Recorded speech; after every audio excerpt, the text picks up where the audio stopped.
Rav Nachum. Oh, wait, I can't hear you. I'm trying to see if I can get my earphones to work. My Okay. Bluetooth. Can you hear me? Wait, I didn't do anything yet. Oh, okay. I saw them there. There.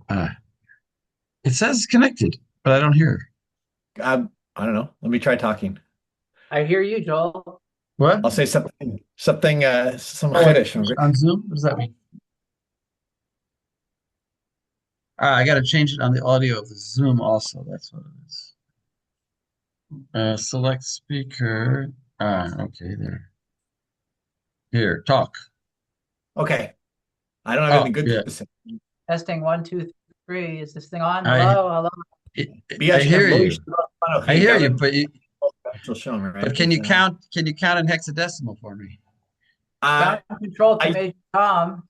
I used to be able to, but yeah, Just just remember, you're always counting in base 10, no matter how many fingers you have. that's a fair point. Yeah. Well, that's what Tom Lehrer seemed to dispute that. I don't know. Base 8 is just like base 10, really, if you're missing two fingers. Right. What I'm saying. He said sometimes you could be at base It's eight. still base, but you'd still write it as base 10 and if you have 8 fingers. I There's actually learned. I actually learned base eight when I was in like I don't know, sixth grade or something like that. Oh, that They, makes they had sense. like this idea of teaching math, like teach you the principles of math. So and base eight is actually a very smart thing to teach It's because you don't divisible. have, Yeah. yeah, but also because you don't have to learn A, B, you don't have to learn other letters. Yeah, Base yeah. 16 is confusing. In Eretz Yisrael, how do I mean, you work in computer science, or you're teaching computer science. When you do hexadecimal, do you do A through F, or do you do like Aleph, Bet, No, no, no. A through F. A through F? Okay. So Yeah, yeah. There are software limits. engineering is almost entirely based on English, for better or for worse. I'm aware that it used to be German once upon a Oh, time. sorry, I didn't realize you were making a joke.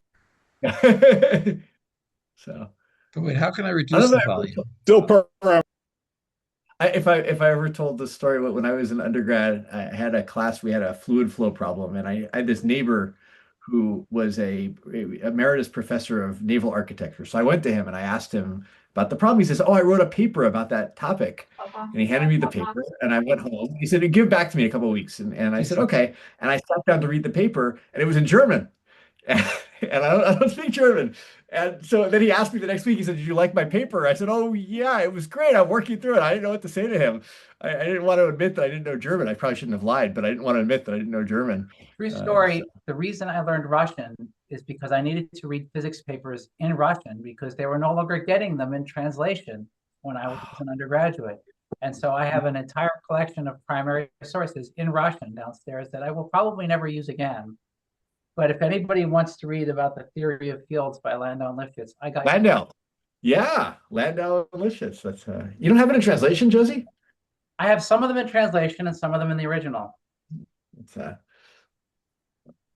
Not the But original thing nowadays, on if that. nowadays you can translate anything with chat, that's with true. Claude, or Yeah. So if anyone wants to learn amazing physics books, the Landau Lifshitz series, I've read through a few of them. They're incredible. I had a chavruta in them once upon a time when I was younger. If you can't learn physics from them, you're just not trying. but they're translated into English, you're saying. Yes, they're translated into English now. They've been for a while, but you can't get. They're all out of print, so it doesn't really matter. Oh, are they? Oh, that's too bad. Really, why? Why is that? Um, Because they're too old-fashioned. the world's moved on. Uh-huh. All right, we should start. Let me. I don't. Rabbi Linus didn't write to me, but I guess he's not coming because it's time and he's not here. Maybe he'll come in later. Let me start the recording. Oh, here he comes. Okay.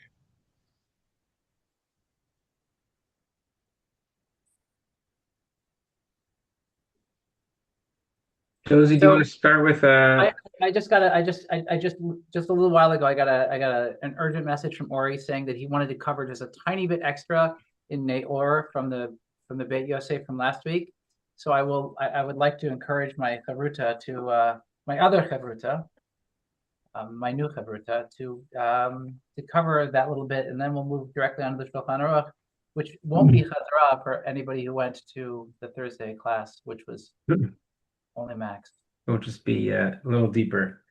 All right, well, just briefly, and this is something that Rav Nachum, I think, sort of highlighted, but I don't think we saw it inside, was even in the opinion of the Rush, this idea of Jose Rene, or even in his case of which would be a lot more makil of eating it together, or even after it got cooked together. So we'll just pick that up in the Beit Yosef, which is the I guess it's the second to last bolded part. V'katav od. Does everybody see that in the Beit Yosef at the very end of the siman? So we jumped to the very, very end last week, but the one right before that I think we skipped, and it's v'katav od.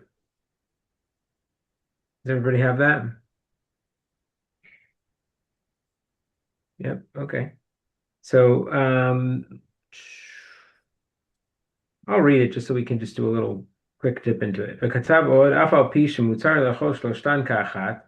So the Rush continued to write that even though you really could eat all three together, וגם אם נתבשלו אינם אסורות, and even if they were cooked, they wouldn't be asur. Just to review, this is in the case where you have rove of pieces that are mutar, you don't know which one is which, so we can actually have a bitul berov. But this is sort of as far as we'll go. Mihu im nitosef alav isur. So if a little bit more isur gets added, ad shnitrabe al heter, now it's more than the heter. Okay, matzah min et mino v'neor. So now this mean of non-kosher flavor and other more non-kosher flavor find each other, and they combine and they return, even though for everything else he was comfortable saying it was mevutal. Now when you add all the isur together, you have too much. V'chein hadin b'chol ha'isurin shnitbatlu lo mibai min b'she'eno mino b'yeter mishishin. This is also the law with all of any isurim that have been mevutal.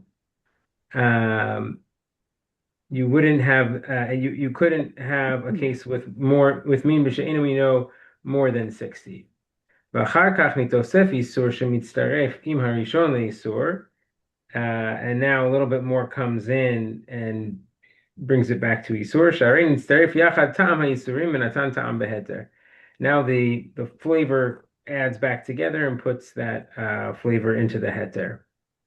V'gam min b'mino b'davar lach. Even in min b'mino cases, this would apply. B'yoter mishishim with more than 60. Mitzaref ha'acharon im harishon. That last little bit would add together with the first bit.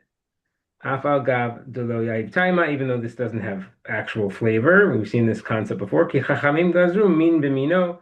Atu min b'she'enu mino, because we really treat those min b'mino cases the same as min b'she'enu mino. Ela afilu min b'mino b'davar yavesh nitbatel berov heter.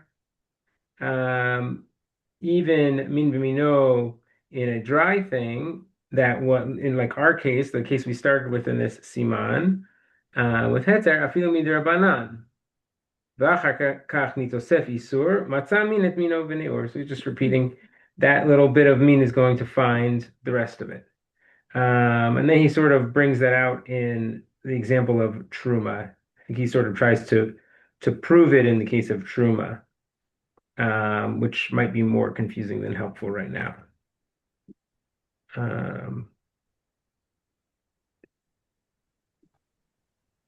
Ori? Yeah.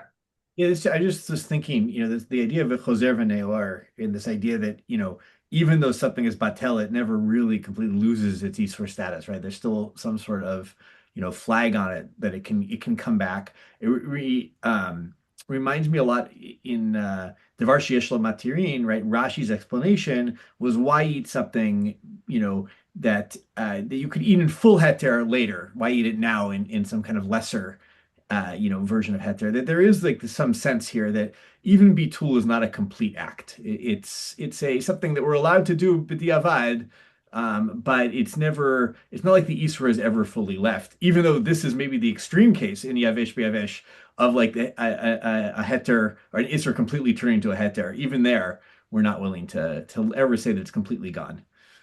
And I'll just add that I think I saw in this language, even if like a shame Isur is not really there, Ta'am, I think comes back, right? Once we see something new that has shame Isur being added, it can combine for the Ta'am Isur that was even Butal. The Ta'am's not really gone, right? Or for the Durabanan of Min Bamino, the like Ta'am. But right, I think that's one way to look at it. And I'll just say what I think Rav Nachum was going to say, we'll see, which is that, Rav Nachum, you explained last time that the one way to understand this is that the Rush really agrees that this is like a question of how far will the Rabbanan go, and according to the Rush, they wouldn't cover this case, but in the Rashba he just puts the line somewhere else, so it's not necessarily as deep of a machloket as you might think. It's just a question of where do the Rabbanan extend this Isur to. You could probably explain that better than I did, Rav Nachum. No, no, you said it fine. I was going to say something else. I was going to ask you a question.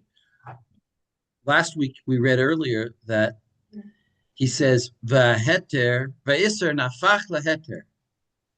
It Yeah. turned into heter. So how do you coincide those two statements? What do you think he meant when he said it nafach laheter? In what way to preclude what?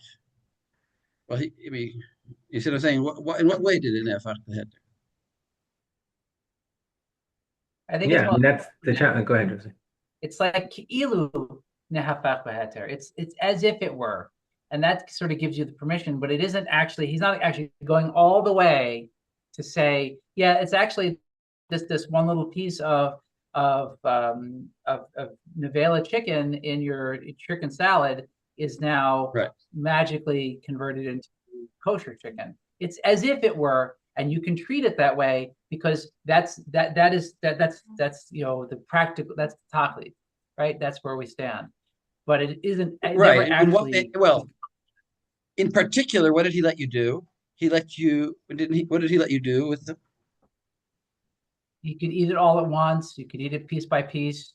One person could Right. eat them. He put Could eat it after no cooked. restrictions Don't on. forget that's also So I after guess the mixture what got I cooked. think he means is maybe this is maybe this is not a useful way to say it, but maybe it is.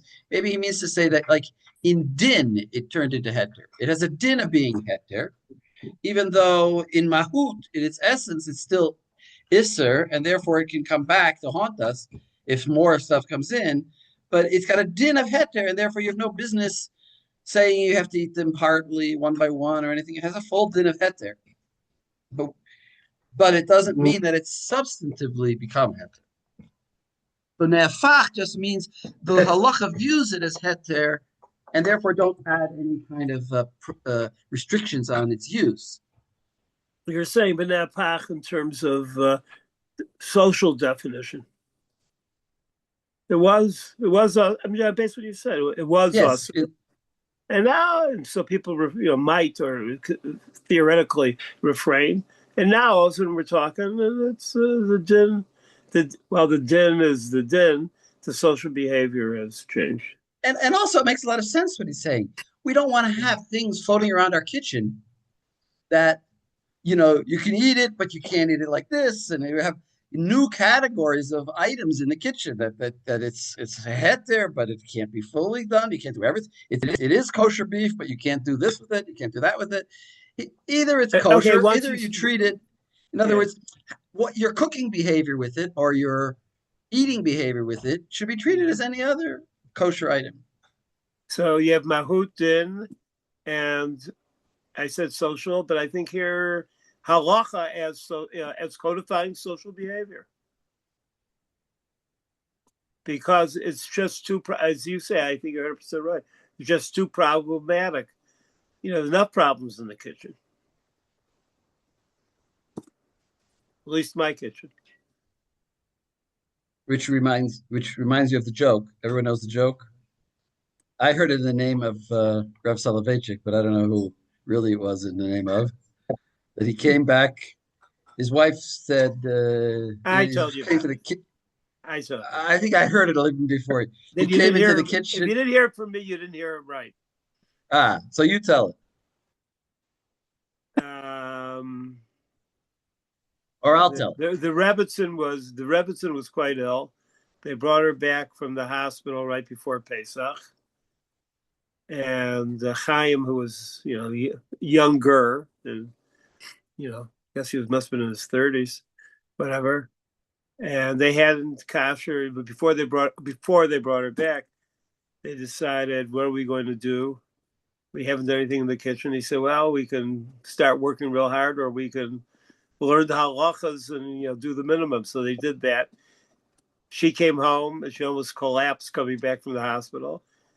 And she says, you can enter that kitchen over Pesach, not me. She didn't enter the kitchen once during Pesach. That's the story. I heard it from the Ah, source. no, that's a different. Okay, that's a different Oh, one. it's a different story? I heard the punchline. You didn't have, I heard a different one where I don't know, they came and the Rav Soloveitchik had made himself an egg, but, but he used, I'm hearing an echo, but he used, let's say, a milchik, a fleshik pan, and he made a milchik fried egg in it, and and uh, and he's eating the egg, or maybe it was a parv pan. I don't remember exactly the case, but was doing something somewhat questionable. And the rabbi said, "What are you doing?" And he says, "Oh, don't worry. According to the Shulchan Aruch, this is okay." And and the rebbe said, "You and your Shulchan Aruch are going to trafe up my kitchen." That's that's the joke I heard. We need a Talmudic professor to say which girsa is correct. Okay, I'm sorry for interrupting. Not at all. All right. Well, I think with that we can move forward to the Shulchan Aruch. Hopefully, it won't get us into too much trouble. Too many echoes here. And so starting with the Shulchan Aruch, and just to remind everybody where we're starting, we're at we're still in this world of Yavesh B'Yavesh. But just to remind everybody, a quick reminder, there are sort of 2 or 3 different axes that we're measuring things against. So we've got this idea of Yavesh versus Lach, which somehow corresponds loosely to wet versus dry, but not completely. We've got this idea of Min B'Mino, something that's mixed with its type, and Min She'eino Mino, that's not mixed with its type. And we have some other questions that we're talking about at the same time when we discuss is there an ordering to things in terms of how our mixture is formed, how much of things, and so we have these questions of when is ta'am, which is kind of our traditional way of looking at things, important. When do we have, instead of ta'am, we have chemistry? When do we have mathematics that comes into play? We talk about versions of 1 in 60 or something like that. So let's just begin. Do we have a volunteer to read the first?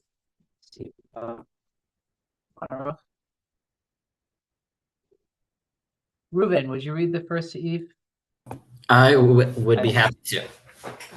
Okay. Okay. חתיכה שאינה ראויה להתכבד. שנתערבה באחרות מין במינו יבש ביבש, דהיינו שאין נבלל, והאיסור עומד בעצמו, אלא שנתערב ואינו מכירו, חד בתרי בתו. ומותר לאכלן אדם אחד, כל אחת בפני עצמה. I'm going to pause there for a second. Okay. So our case is, it's a chaticha she'ena re'uya lehitkabed, and it's gotten mixed in with other pieces.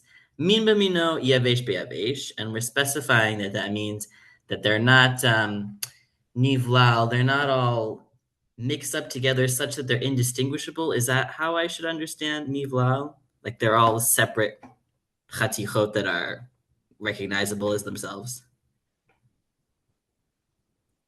Yeah, is that how I should understand it? Yeah, that is pretty much it, yes. Okay.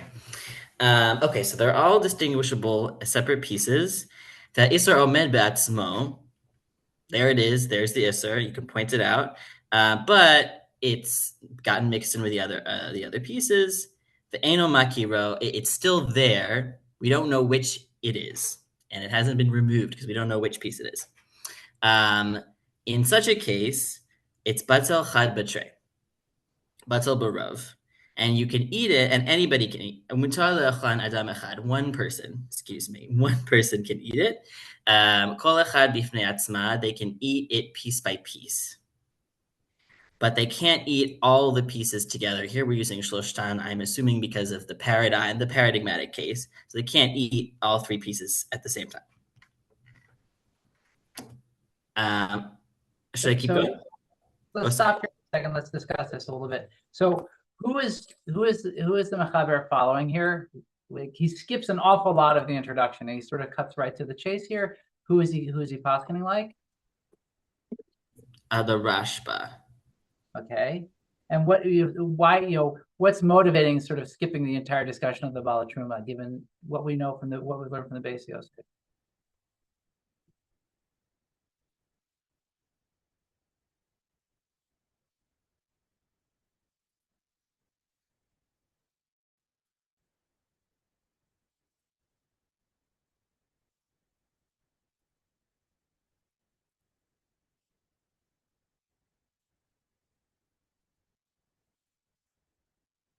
In other words, why are we skipping right away to Chatisha She'ena the Kaved? What are we missing? What are we missing? If you were to turn back to the tour, what is being skipped over? The tour also starts with Chatisha Re'eh Kaved, but what else in that discussion is sort of being skipped over? Well, we don't have chametz, and we don't have birya. Or min sheba eno mina. We don't get the whole thing. We just cut. He's just cutting right to the chase here, and why? What is sort of motivating this? Because the important thing for the Mechaber here is just the Rosh's position, but it's not the Rashba's position, as opposed to he's sort of rejecting the Rosh here. Okay, so when he continues on, and the Haggah comes in and adds in this, She'en Nivlal, where does this come from?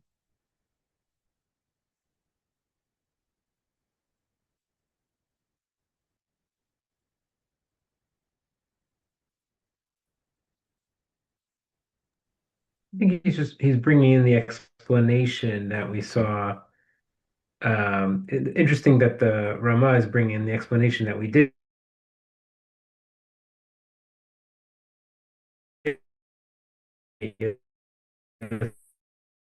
Safe describe this case without smoke.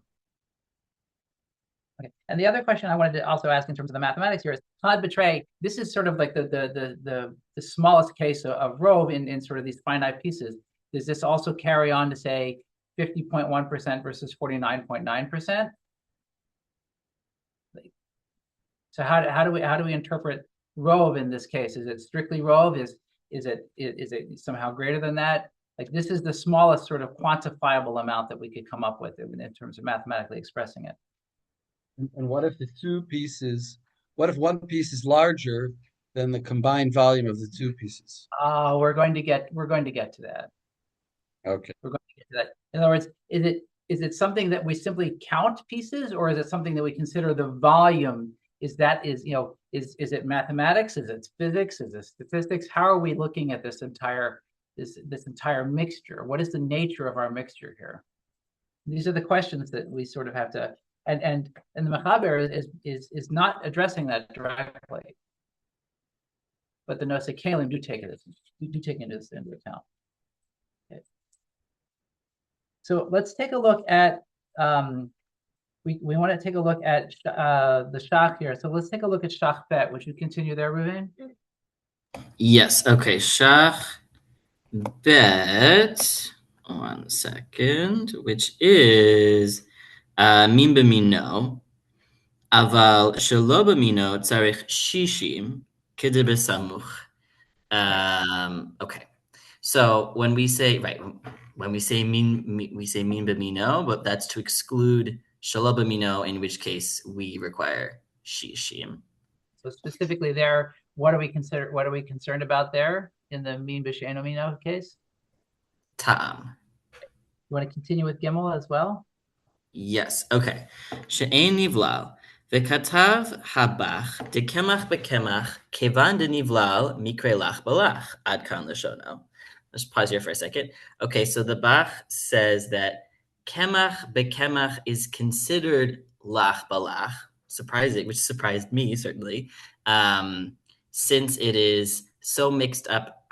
This is me interposing, but nivlal, it's so mixed up that the individual particles are indistinguishable from one another. It's like it's flour. You can't really tell one piece of flour from the other. And so we consider it lach balach. Veken katav mahari betrumas. What is this? This is trumas hab. What is this? Need some Rosh Tevot help.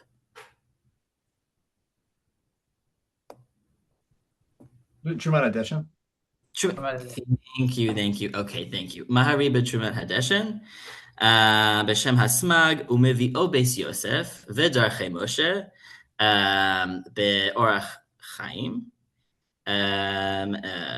siman taf mem zayin mechodesh. It's not mechudash. Mechodesh gimel. I'm not sure. V'ayin ma shekatav be'orach chaim v'ken katav b'chidushei harashba perek gid hanashe daf kuf yud vav. What does this stand for? I'm not sure. Ubechuva v'chen hu betosfot zvachim dibor hamatchil Rabbi Yuda ubemenachot delo kedemashma betosfot perek ha'arel reish daf pebet. Okay, here we go. De kemach bekemach lo have kalach balach ella kshehu roteach. Okay, so we have another string of positions that hold, another string of people who hold that conversely kemach bekemach is not considered lach balach unless it is at the whatever temperature roteach is. I don't want to specify, but unless it's roteach. Right. So now we're sort of taking a side detour now into what constitutes something to be yavesh versus lach. What are the things that we're considering in terms of the composition of the materials we're looking at? Right. So how do we want to discuss? How do we want to make this distinction? We also get this distinction later when we see something that, for example, you might think is lach, like if you were to take some pieces of meat and cook them or boil them, and then they are wet, but then they are still single pieces. They are still considered yavesh for this purpose. So yavesh doesn't strictly mean dry or unmoisturized, and lach doesn't mean, or like wet or moisturized. What are we talking about here?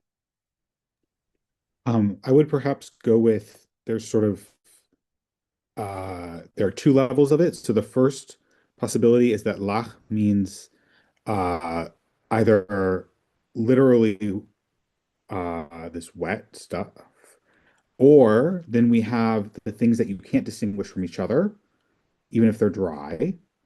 And then the people who are saying that it needs to be roteach, if it's that sort of indistinguishable stuff, they have two requirements.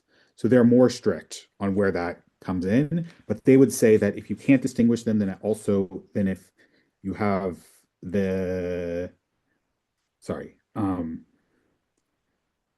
then the heat is making the distinction to turn it into lach. I'm not sure I entirely understand that logic in the sense of like you still can't separate it out. Obviously now the flavor is being transferred between them, but if you can't separate them out anyway, I'm not sure. I don't know. I haven't decided yet. I have a thought, which is that maybe it has to do with the size of the pieces. And like at a certain point, pieces get so small that they almost liquidy. Like you actually can't pick one apart from the other, like when it comes to to flour. It might be like a philosophical question as to at what point something goes from big enough that it's yavesh to small enough that it's lach, but that's sort of one theory is that it could have to do with the size of the pieces. I mean, I think all of the re reclassifying things that are not literally lach as lach b'lach is about size of pieces, right? Like they have to be super tiny. Yeah, and if we think about the way this is going to play out with eating three pieces together, for example, if we're in the Shita of the Rashba, we're saying you couldn't eat all three together in one bite because then you're basically mixing it in your mouth. Well, I'm just thinking that's going to just read that back to something like Kemach, where there's no eating piece by individual piece. You're already the idea of lach is less about lach. I think we're going to see that clear in the next shach, but it's less about how liquidy it is and more about how nivlau, for the term that they use, where a bite itself is going to be truly mixed. So it certainly would apply to How, Kemach. how the Well, material but flows that itself. Like you see this physically, piles of rubble flow differently than piles of sand are going to flow differently than piles of flour will, right? So that somehow these things, these very, very minute particles flow, and even though they're not physical liquids in the sense of incompressibility and things like that, they act more in that regard. And so there's more of an idea of that they're really very, very, you don't think about little pieces of sauce or pieces of water, right? In the same way, you're not looking at these pieces um, of flour. So the idea here is that Yavesh has more to do with, like, are these sort of distinguishable items that make sense to sort of count individually, as opposed to something that is just a nearly a continuum of things that carry something along. Okay, so can we continue on? Can I have somebody who would like to do Dalit, the Shach?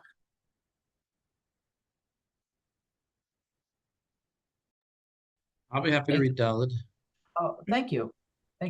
Sure. Josie, can I just had a thought if I want to about the Kamach and Kamach. This is kind of it is the other thing is that in if you have an actual liquid, the and you mix the two liquids, the tam is mitpashet, right? In both in through the whole thing. And in this is the opposite side of things. In a case of flour, it's an interesting question of is it really, does the flavor of if I combine two types of flour, not two types, but two, let's say, containers of flour together, is the time really meat pachet if I haven't actually in a cold mixture? And I don't know. It's an interesting question as to how to define that. And that might give kind of credence to the Tosfot at the end there, where they're like, no, unless you turn up the heat on it, that's not lach balach because you don't have an actual flavor transfer. And the whole thing of batel berov with yavesh biyavesh is the fact that there is no flavor transfer between these things necessarily, Right. or that we're not dealing with the flavor transfer. So, And that's although sort we'll of the see idea. that. Does it actually convey tom? Does it actually take the tom from place to place? Right? Yeah, If I but have two I could argue that cold liquids also just on a mingle, and there's no actual transfer of flavor. They're just touching each other. Yeah, no, I think So it's it's a no good different. argument. Yeah, in that case, you would say that, yeah, maybe the truth is that's why Kemach is also lach balach because it's not really meat pachet in the same way. Like that's not the category. That's not the category by which we determine what lach balach is flavor meat. The tam is meat pachet. It's something else. So separability or something like that. I Something don't like that. Eitan, I don't see why we need Tom though in this case. Even if we're talking about certainty of eating, like when we have the Bittul Barov in the Rashba at least has to do with the uncertainty principle of eating one and then the other. But if I'm eating a bite that for sure has all three, or all of the mixture in it, like a Kemach mixture would, I guess it's not for sure, but it probably has bits of all of it. So I think it's just a more physical principle. Let's go back to Josie's, language. This is a physical reality that all of the particles are mixed together. So I know for sure I'm eating treif. That's what we're trying to stop. There's no rove if I know for sure. There's no bittul barov. Eitan, you had a question or But I was just wondering, I mean, if we go by Rav Joel's theory and I'm just curious, a question of what Rav Nachum said. How could you argue that two liquids touching are not actually transferring flavor to each other? Well, I'm just saying it's a question of scale. Flour particles are touching other flour particles, just as molecules of blood are touching molecules of my chicken soup. Yeah, to strengthen that, right? It's like in each bite, that they're separable, but I can't take a bite small enough to not have. Sorry, someone has their microphone giving a lot of kickback. I don't know who it is. Would you try fixing it, please? I think it's Josie. She already turned. I try reconnecting to Zoom. I'll be right back. Sorry. Thank you. That was me buying Rav Nachum's argument to some extent, right? It's like it's not really that the flavor has been transferred between the two elements, but rather that it's just impossible to eat both, one element at a time, so to speak. Then it almost seems like when it comes to things that are cold, there's almost no difference between molecules being so small that it's impossible to eat one without the other and flavor transfer. Those describe very similar Yeah, I things. agree with you. Right. What's the difference? At a But certain point, you actually, the would be way able that to you're, separate them. say it again. At a certain size, you would be able to separate those two things. Whereas, meaning there's a point at which you can start to separate things above that point, and below that point you can't, and then sort of there's no difference between flavor transfer and not. Yeah, I mean, I don't know. I always think of flavor in the minds of the rabbis as being a kind of mystical thing. They don't actually think of it as particles. They just think of it as somehow flavor going into the other thing. And that's different from particles. That's the way I think of it. Mm. Josie, do you want me to read Dalit? Could you please read Dalit? I just wanted to quickly say that if we wanted to later go deeper into this, the Tosfot that he's quoting, Kemach v'kemach lo hevi kelach belach, I sort of dug that up and tried to understand it, but it's mincha offerings, right? So you have mixed mincha offerings in a Mishnah there, which I think actually when you think about the language of Balul, if that's the right language here, we all know like that's a we hear the Korban language of Balul, mincha blulab b'shemen, right? So it makes just to give our imagination of what this balul is like, we could look more into that kemach. But let's continue. Okay. So in Dalit, he's in the middle of is quoting from the section of the Ramah. The Ramah says,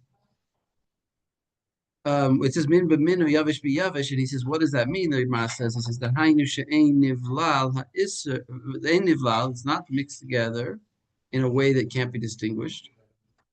V'ha'isr omed ba'atzmo, and the isr is distinguishable, it's standing on its own.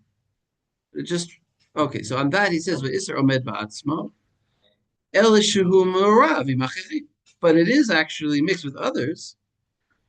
Afapi shehu mivushal b'mayim, and even if it's cooked in water, oh b'mashkim acherim mikri yavish.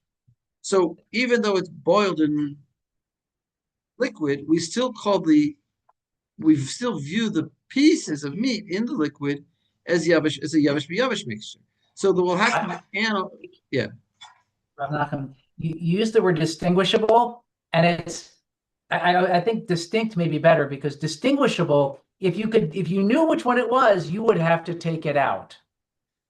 Okay, right? I don't mean to do that. Right, I fine. I accept your correction. So to be really clear, I want to say that these are distinct pieces of things that you cannot identify necessarily in whatever mechanism. Exactly. I didn't mean to say that you could identify them and know what their source is, but you could identify them in the sense that they're distinguishable. So right, they're distinguishable. And the point is that you view the mixture as yavish v'yavish, even though it's a pot of cooking liquids. because the pieces themselves are dry, are distinguishable, are distinct. Ubeit Yosef the Torah's Chatas Klal Lamed Tet Sof Din Aleph B'Shem Aposkim V'Ken Muchach B'Shas Mihu. And here's the interesting part. Mihu Pshita Debemevu Shel Tzarich Shishim Bein Achatichot V'Hamayim Neged HaIser. Ela Da'afilu Yeshishim Dinachatichot Kiyavesh Debatel Barov. So in other words, he's saying like this: you need to have for sure 60. In other words, the minimum requirement is that you have 60 against the Isser.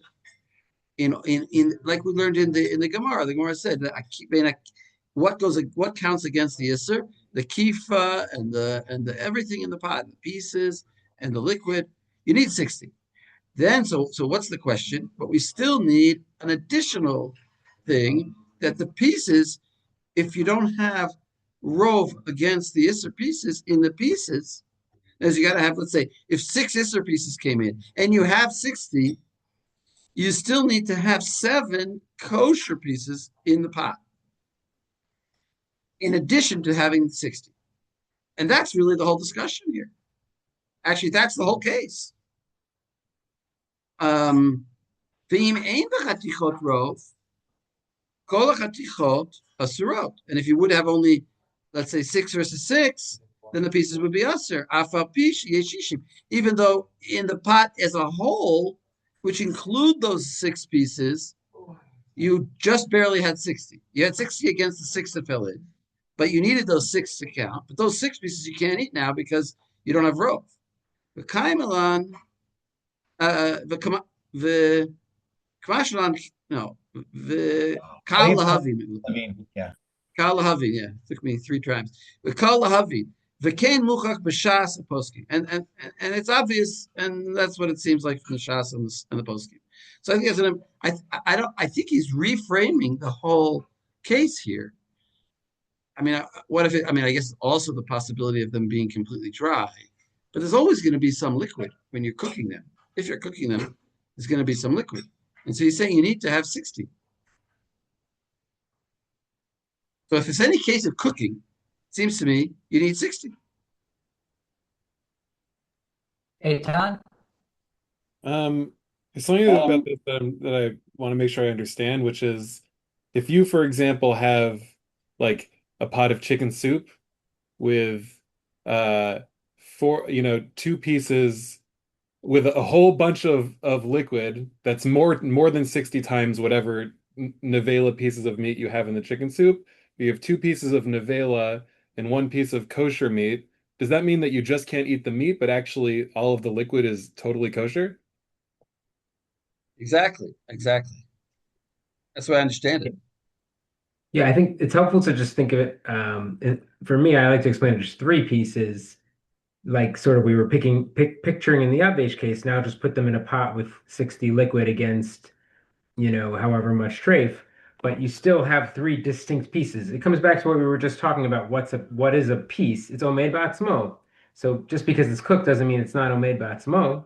So you have 3 pieces that are all clear pieces. I still need rove against that 1 treif piece. I need those 2 kosher pieces, whether it's a cooking case or a yavesh case. And just don't forget, also, if I had 3 cooked pieces, they're not called lach just because they're cooked, right? That was the first little clarification. We could have this whole din would also make sense with 3 cooked, okay, not steaks because they're ruyalit kabed, but 3 cooked non-ruyalit kabed pieces of meat. We still are applying the rove principle. It's not yavesh isn't literal, I think, is what we're seeing. Sometimes, which is the point we've been making, and a good metaphor is just thinking about pieces of chicken in your chicken soup, because the individual pieces of chicken are smallish, they're so distinguishable, they're probably not really kabed, and here you've got something that's cooking, right? So in that, if you were to pull them all out and make them into a chicken salad, then you'd be in the yavish yavish case, right? But you can't pull them out. Once you cook them, I think if you had, let's say If you had like three pieces and you cooked them together with a minimal amount of broth, even if you had two heter ones and one usser one, it would all be usser. Because when you're cooking them, your broth is very small and you don't have 60 against the isser. The only time that you wouldn't need 60 is if it's cold. If it's a cold mixture. That's the way I understand it.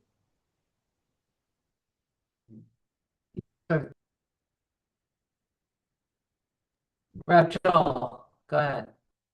I was just thinking about this in terms of, I think, I mean, I don't know if it's actually possible, but you could imagine a lot of broth or a lot of soup, and we put a bunch of little pieces of chicken, and some were you made a mistake. Some of them were nevela, some of them were kosher, and then you realize that, and you know that you have 60 against the pieces, right? Let's pretend it's like a lot of broth, theoretically, but you have a suffix as to how many pieces you have on each side.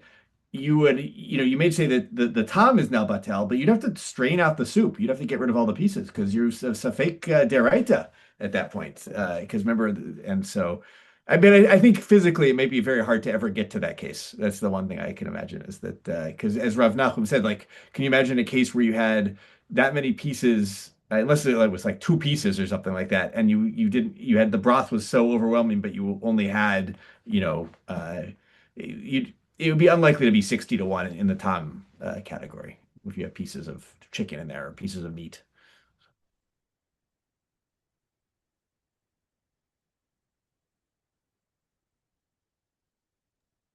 Okay. Well, in the So let's average case, you have two or three pieces of kosher meat. You have 60 broth. One tray falls in. So we have to look at it in two ways. On the one hand, we see that there's 60 against the piece that fell in. And on the other hand, we see that there's two against the piece that fell in. So everything will be mutter. Yeah. And what does But this we all have have to to do that double analysis. That's my point.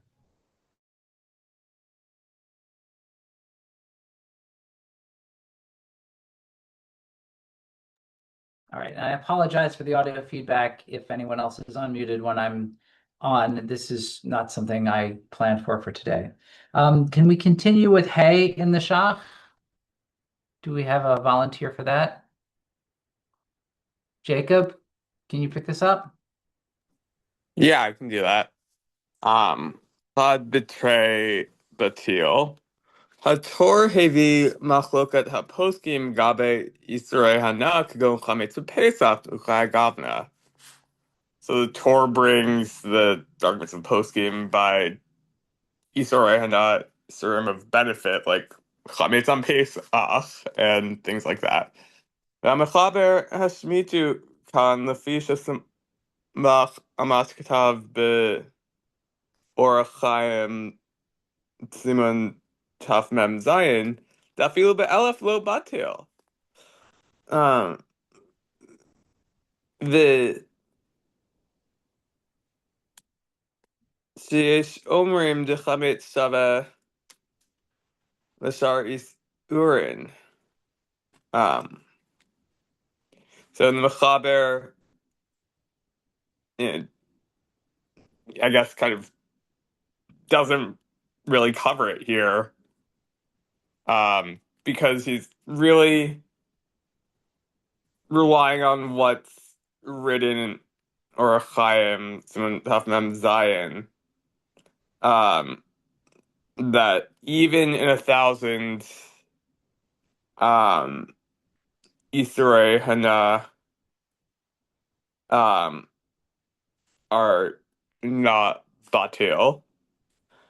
But there are those that say that chametz is like other Isurin, so I guess presumably that would mean that it could be batil, like other cases of Yavesh B'Yavesh. So what does this say about how we look at the nature of this betela, this nullification? When is it active? When is it inactive? This is sort of the sum of these last few shachs. I mean,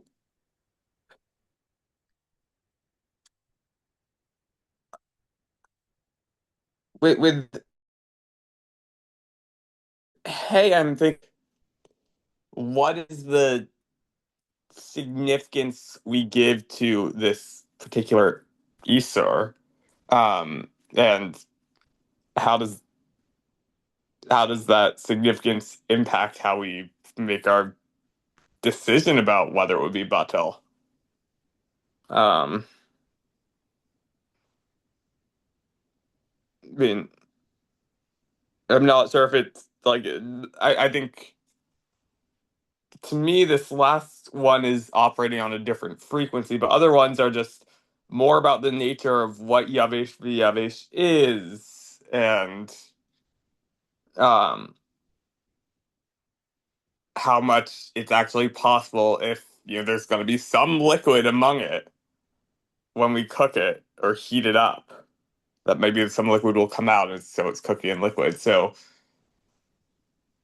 there is that's kind of a different valence than just what the significance of the Isser is. I want to add that what's interesting to me here is we now have two distinct types of bitul, if I'm not mistaken, or potentially we have two types of bitul. We've always thought of bitul as like bitul of ta'am. Like when we have 60, we're trying to like levatel ta'am, so it's really not discernible or detectable. That's our stand-in for like bitul. It's not relevant. But now we have bitul berov, which is more, in the context of this sugya, it's bitul of its significance or its shame isur, like we saw more strongly in the rush. So to come back now and look at Isrei Hana'ah, we have to ask the question again, does this kind of bitul um, hold up? So I mean, we started off by limiting this bitul by saying Chaticha she'ena ru'ayit kabed, right? She'ena ru'ayit kabed, which means all of those categories that defy bitul usually are also going to defy bitul here. And that will make sense in most of the shitot that look at chametz as a special case, and it's not bitul be'elef and all of the stricter things. There's a few of different kinds of things, um, but we wouldn't expect this bitul shame, this sort of like weaker bitul that we're looking at in Rove. We wouldn't expect that to apply to chametz, most of us. I think the weirdest one was that what we saw on the tour with Rashi. The tour quotes Rashi. He splits this case differently. Rashi asar tarovet chametz bepesach yavesh biyavesh ba'achila.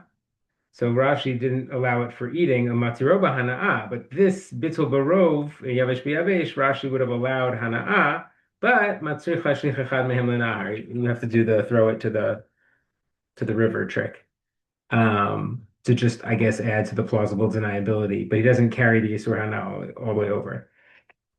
I mean, it's We're going hard to to. get to this when we Sorry, move I right didn't jump into ahead.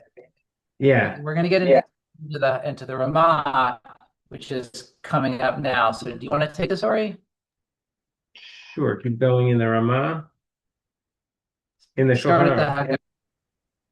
In the Shulchan Aruch and the Ramah, the Haggadah v'chein yesh linhog. Yeah, I think to be finished reading about lo yochal shlostam yachad, don't eat all three pieces together. Um, so again, like the Rashba, not the Rush. V'yesh mi she'oser lo'ochlam adam echad, afilu ze achar ze. But there are opinions that would let one person eat it one after the other, which I think is the Rashba. It didn't have to be two people. It could be one person after the other. Um,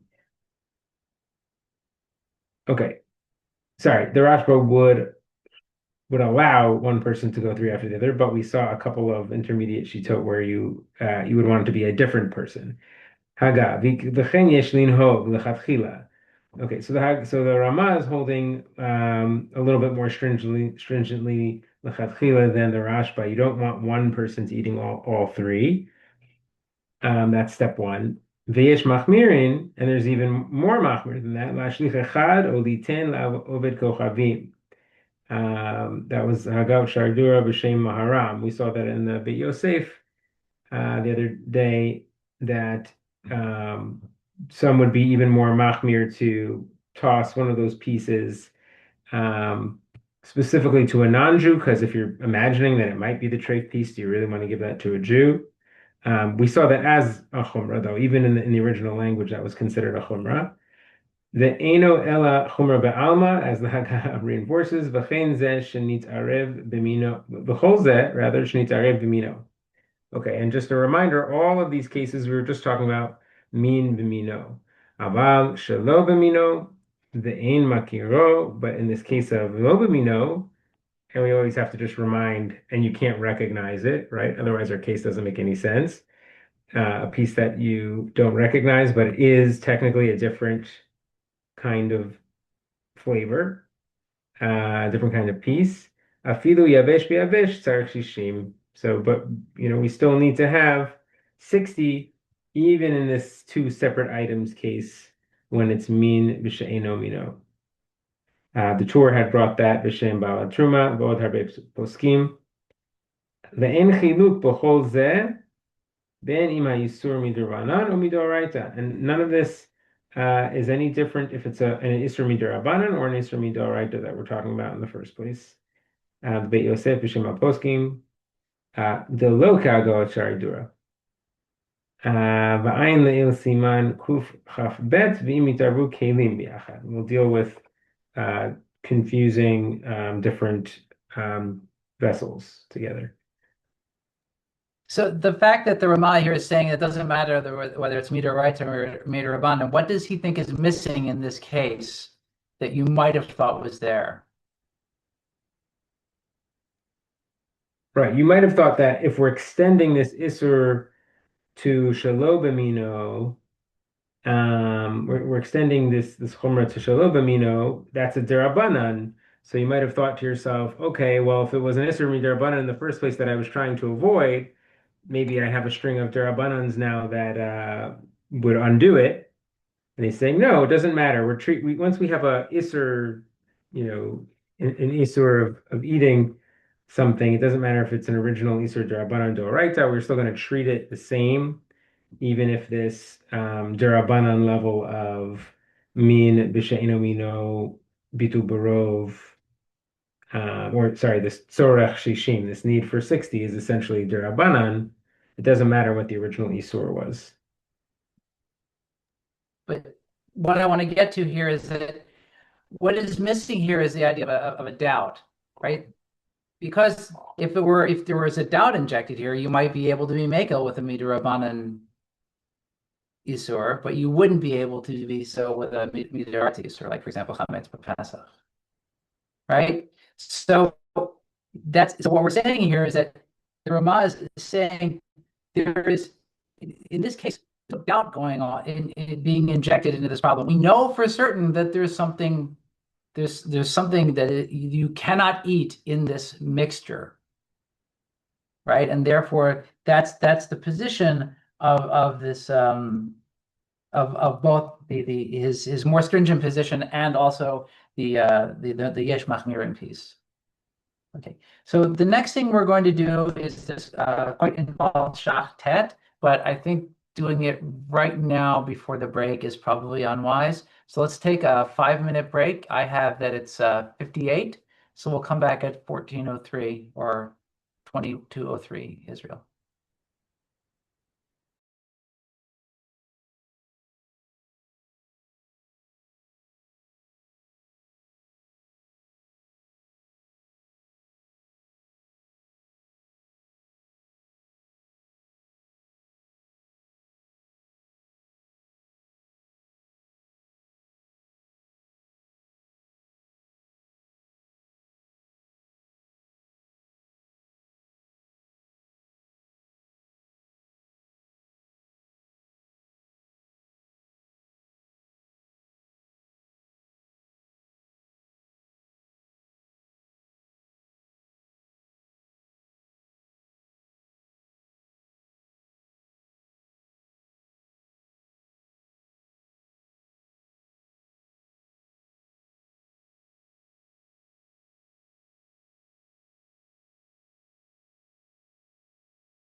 All right, everyone, welcome back.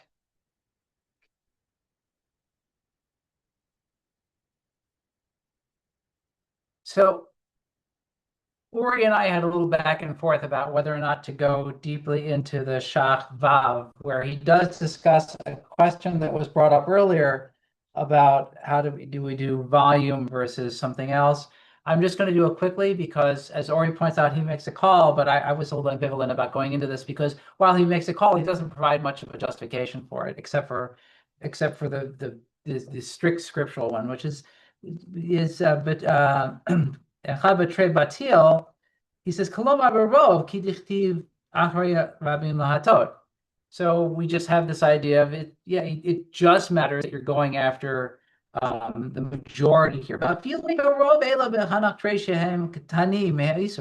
and even if you have two small pieces and one big piece, right?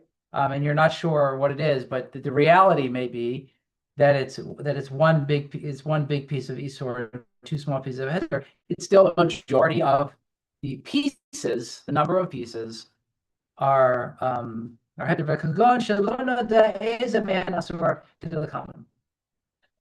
Excuse me. And so in that case, you have to know that there's something non-kosher in there, but you obviously can't know which one it is. And so it could be the big one, or it could be a big one and a small one versus a small one. You don't know. So here it's we're sort of back into some sort of like there's a little bit of doubt as to identity because we've lived with this doubt all along, but there's no doubt that there's indeed something treif in there. Okay, so I'd like to move on to the somewhat more involved discussion with Ted. So Josie, Isaac, I haven't picked. Yes. I just want to jump in. I have a note in that I wrote for myself, my Shulchan Aruch, because I don't know, I think I'm like the Gra or something. But that the Pri Chadash understands that Shach, that the two heterim have to still be greater in volume than the Isur itself. And the Beit Yehuda disagrees and says, no, it's just about number of pieces, it's not about size. So just know that both of those opinions are out there. Right. Those are explanations of the Shach, not outside of the Shach. So. Right. So we're still in the same place where it's simply to pun on the term, it's dominion and not volume. And once again, it's mathematics and not necessarily physics. It's not the amount of faith, but the number of faith pieces you have versus the number of kosher pieces. In Chazar, Let's move on. I just want to say in Chazar this week, I think we're going to do Pirchei Tshuva Aleph because that gets a little bit more into some of these questions about 2-to-1 versus Rove and so forth, and it's kedai to do it. So Excellent. So I won't. I'll cross it off the list of things to cover later. Isaac, you waited so patiently to read this very, very nice shach, which goes in quite a bit. Did you say het or tet? Het, 9, number Okay. 9. All right. צריך 60. כיוון דאם יבשלם ייתן טעם. טור בשם ספר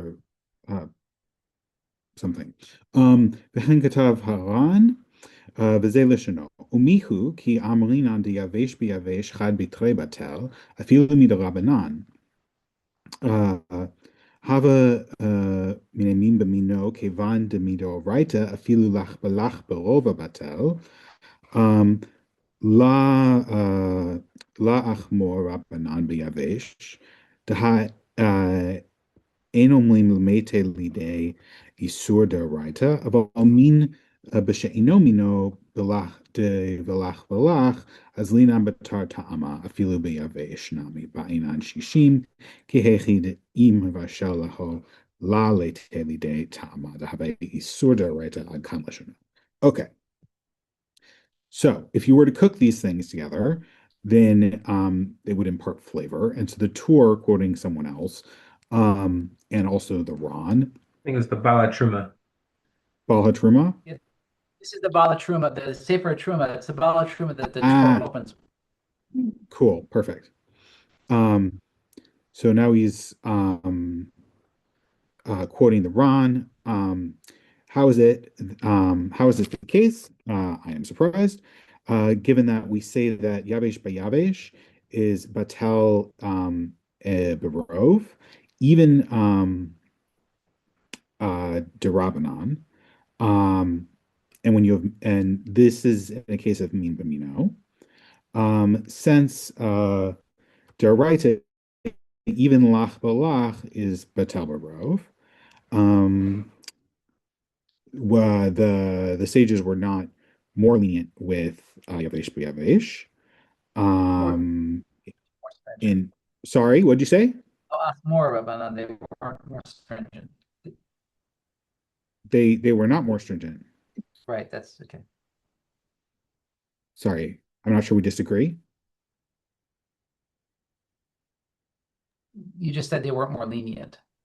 Oh, sorry, I meant to say stringent. My apologies. Cool, great. Um,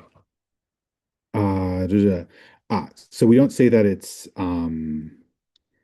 because we wouldn't say that it becomes any sort of raita, but mim she'eno mino, that's lach balach, then we go after ta'am, and even in a case of yavesh by yavesh, but mim she'eno mino, we still require 60. In a case in which we cook them, No, it's saying we derabanan we require it because you might come to cook them. Ki heichi de imuvashavu, I ah, think. so we require it in case you come to cook it, um, and um, you wouldn't want it to become any sort of the flavor to become any sort of raita. And end of quote. Um, okay, keep going. Keep going. Yes, please. Okay. ומביאו בית יוסף, מבואר מדבריו דדבר שאינו אסור אלא מדרבנן, אף שלא במינו, אין צריך 60 ביבש, surprise, דהה אין אומרים כלל למתי לידי איסור דאורייתא, וכל הגבנה, Isaac, E F Sharp. אי אפשר. Oh, that makes more sense. אי אפשר כלל למתי לידי איסור דאורייתא, וכל הגבנה כתבתי בלה בלה בלה בלה בלה, וכי היכי דקיימה להנמין במינו ספקו לכולה, כיוון דלה צריך 60 אלא מדרבנן, הוא הדין באיסור דרבנן, עיין שם, ועל פי זה נראה להישב, Isaac, before you continue, could you just give us a little summary of where we are before we okay, get so the into Beit Yosef explains this by saying that something that's only a sort of Rabbanon, even Min Benimino, doesn't need, sorry, also Min, whether Min Benimino or not Min Benimino, doesn't need 60. It only needs to be Batel Barov, because it can't become any sort of right that would require 60.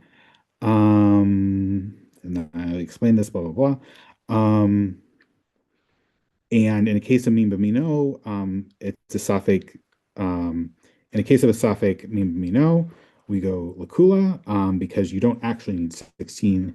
You don't need 60 to batel it, except as a rabbinic requirement. So it's a suffix to Rabbanon, therefore we go Lakula. And that's the case in the Isur Derabba. That's just a general principle. All right. I think this is a very noteworthy point. This is like a major yeah. thing that he's saying here. The Chayadam Paskins like this. What we're saying is that even min b'she'ena mino, I don't know what the case would be, but let's say get a fat of a gita nashe with which is only the rabbanan with other meat pieces that are min b'eno mino, you could still go by rove because even if you cook it, you'd only have it as a rabbanan because the whole thing originally is a rabbanan, or maybe I mean, yeah, it could also be a case of like some kind of treifa de rabbanan, but it's hard to think of a case exactly what the Isser Rabbanan is that it's min b'she'eno mino, and you can't tell what the two pieces are. But But can Joel, you have an idea of what it could I be? was A thinking, I was case? thinking a Balua case actually, where it's the piece was you cook the piece with some sort of Isser. It was Balua ta'am, but you can't distinguish it now, and then it got mixed in. That's You're saying the Durabanan. balua tam, the tam is a derabanan tam? Yeah, like either like oaf and chalav. You're saying like chicken that has milk flavor in it, and then Yeah, it mixed with other chicken or something like that, or turkey, yeah. and then you could go by rove. He's saying because even if you would cook it together, it would never come to an isidoraita. So it's a little bit like, even if it's not our paradigmatic case of Bittul Barov, the way we were setting up the rules, we now have a regular case of Safek Derabanan, right? It's just a regular Safek. It's not a suffix. It's not a suffix. It's because of the linguistic way that we couched the heter. The reason why by min b'mina we allow rove to remain, even though normally we like to make rabbinic, strictures and say you need 60. We allowed it to remain because by min b'mina you'd never come to an issue to write it because anyway you need rove in general on min b'mina. So Right, but so it's a we're now Safek so we're Isser extrapolating to Derabanan. that and the whole isser of requiring 60, the whole requiring 60 is only the Rabbanan. So he's saying any place where you have where the isser itself is only the Rabbanan, you could say the same logic. It's an extrapolation I just thought he based on was the using that logic of the language. din. Yeah, What? I thought he was using that language though to explain it. Sveiko Lekula came into Where Lotzar does Shishim he? Elamim Derabanan. Um, I didn't notice the use of the word Huatin suffix. Bisser Derabanan. Yeah, it Because it's says an the Kaimalam Imbamino Sofeko Lakula.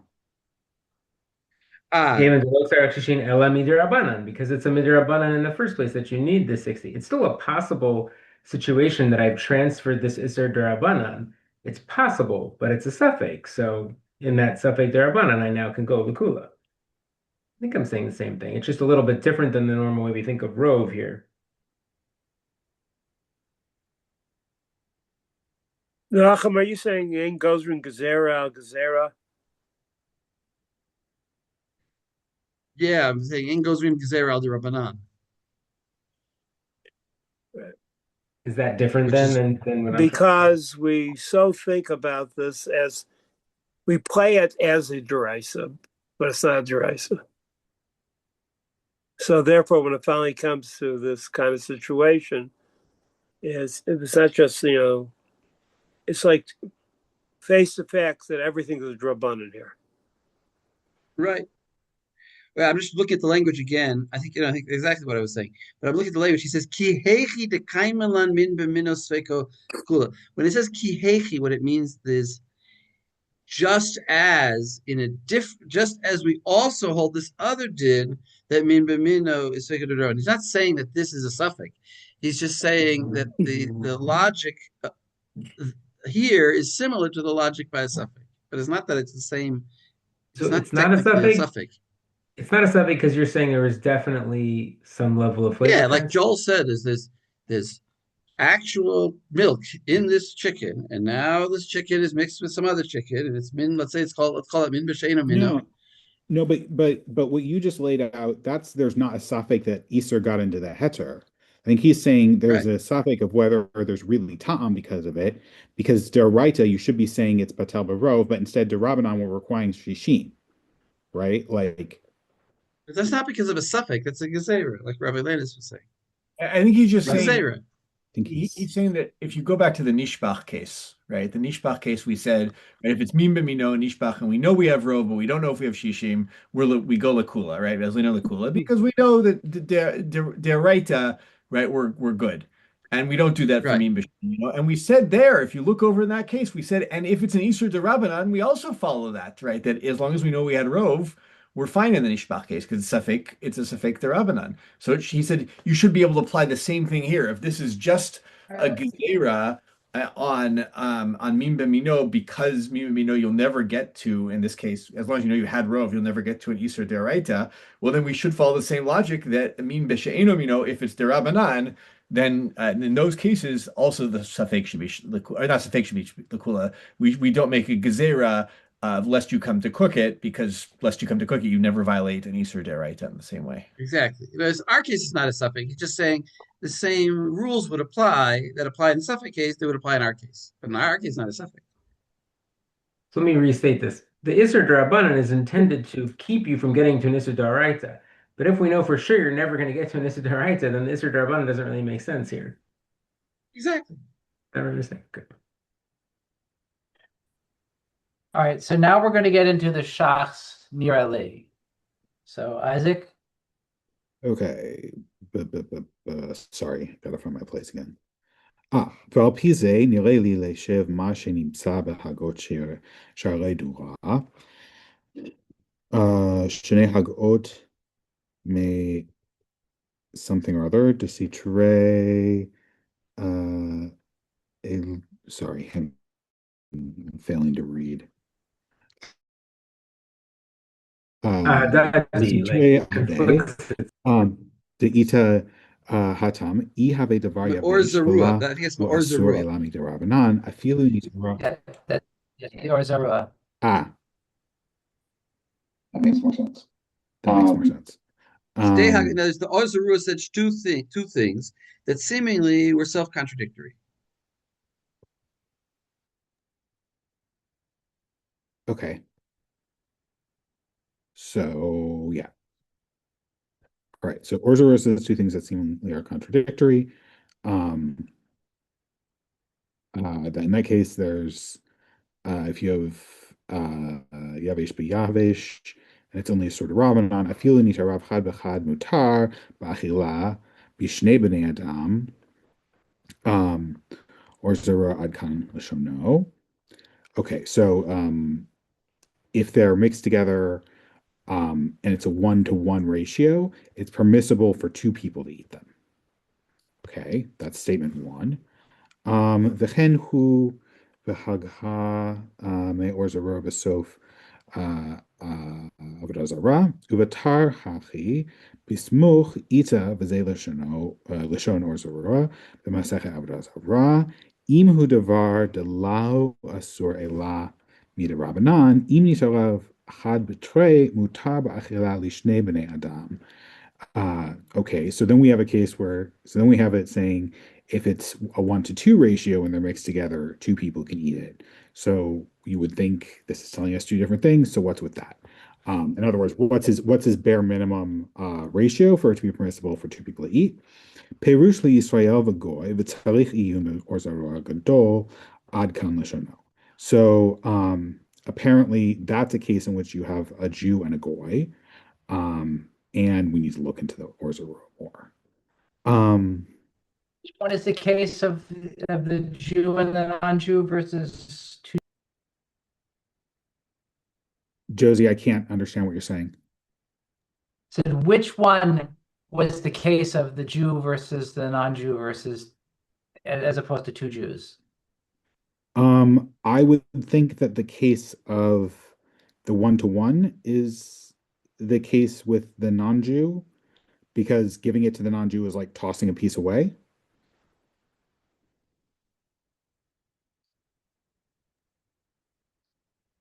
Okay. Keep going. V'tu kasher b'haga acharona kufa ha'afilu isor deraita batal b'trei kamo shehiskimu kol haposkim v'chen hu b'haga sof avodah zarah v'shem or zarah v'tu amai b'haga rishona katav listam mutar lishnei b'nei adam v'haga acharona katav li Yisrael v'goy mihu במקצת ספרים איתה גם בהגעה הראשונה לישראל וגוי. Okay, so I was wrong. Cool. Okay.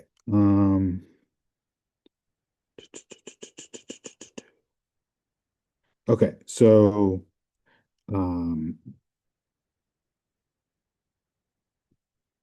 there's a problem with the second statement. Even in case with any sort of raita, it should be Batel Barov. as we know this from all various poskim that have said this. Um, and that's also what the Haggah says in the end of Avodah Zarah, in the name of the Or Zarua. And so what we have in the first statement, um, he writes that it should ordinarily be permissible to two people. And in the second one, he's talking about a Jew and a Goy. Um, so then why do these seem to contradict each other? Sorry, wait. Sorry. How is it that in some book, in some small number of books, um, Isaac, not how is it Mihu, however. oh, okay. Um, well, like Mihu, like I'm surprised by this. Like this is not No, however, just however. okay. No, Sorry, no, no. sorry. Okay. So in some books, we see that in the first case, they're talking about a Jew and a Goy. Okay. So, אלא נראה דהגעה האחרונה מראה שלא במינו, כגון שנפרח לחתיכות דקות, סביר עלי כהרן, ולכך כתב לישראל וגוי, דשמה יזדמן, okay, sorry, the printing there is bad, האיסור לפיו של ישראל, ומכוער הדבר שירגיש האיסור שאינו כטעם של התר, שהוא אינו מינו. ואם כן צריך עיון על מה שכתב הרב, ואין חילוק בכל זה, בין אם האיסור מדרבנן וכולי. דמניין לו זה, והרי מוכח מדברי הר"ן והגהת שערי דורה, דאיסור דרבנן אף שלא במינו בטל ברוב, ואין חולק על זה בדברי סברה הם גם בדרכי משה ובתורת Before we go into the Darchei Moshe, let's go back a little bit because this is a lot to on and there's a lot going on here. yes. Hang on, I have to find where I There's two actually different stopped. here. Okay, Right. here we go. So let's Okay, this is Elif Nira Behaga. right. So it seems in for the second statement, he's talking about a situation where it's min b'she'eno mino, and it's cut up into these tiny little pieces or very thin little pieces, and he holds the same way as the Ron would, and he writes that therefore you're talking about a Jew and a Goy, lest uh, the Easter like come into the mouth of the Jew, and it's really nasty. The Easter is, and it doesn't taste anything like the Heter, because and you can tell it's different because it's a different taste. But you can't necessarily distinguish the two because they're both cut up so much that like you can't separate the two out, but you can tell the nastiness of the Easter from the flavor. I don't think the nasty. I think it's just. I think the chuar is just. It's like an awful thing that you're gonna eat this piece and say, "Oh my gosh, it was the pork and not the turkey." You know, this little piece. That's what mechuar. Like I thought it's a disgusting, tasty piece of pork. It's just that it's disgusting that I would taste a piece of pork. It's something you don't want, and then I'd be like, "Oh, I ate the pork, not the turkey." And that's why you can't give it to another Jew, right? We want to do the trick of giving it to two people, but in this way of thinking, it's too gross to like one of them is for sure eating the pork. So you give at least one of them to the non-Jew. So it's like hypothetically we gave the right, but this is only in Shalobim, you know, where you would even worry about this, right? Because it's like two distinctly different foods.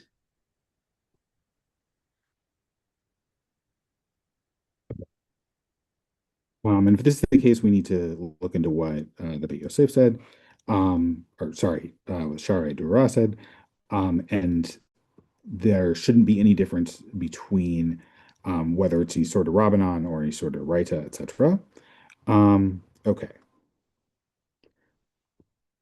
Since where does he get it? Where is he getting this from? It's proof from the words of the Ran and Sha'arei Dura that Yisur de Rabbanan, even if it's Ein B'She'eno Mino, is still Batal Barov. and they didn't disagree, and they didn't disagree on this. And this is something they work out logically. This is also in Darchei Moshe, etc. Um, and that's where I stopped. You want me? Shall I keep going? Can I jump in for a second? Yeah. Sorry, I just want to just Yeah. two things. One is he's actually gone back. He solved the problem in the was the Or Zarua, and now he's like, well, wait a second. The Rama, he wrote there's no chiluk between Isur Derabanan and Isur Deraita in terms of this Yavesh Biavesh, and he's like, wait a second, I don't understand. How could the Rama write that, right? Because we see all these people say that Isur Derabanan Min b'she'eno mino is batel barov, and there's nobody argues with this. And there's svara, and even in the Darchei Moshe and the Torah Chatat, both written by the Rama, he didn't. He only wrote that afilu isa derabanan tzarich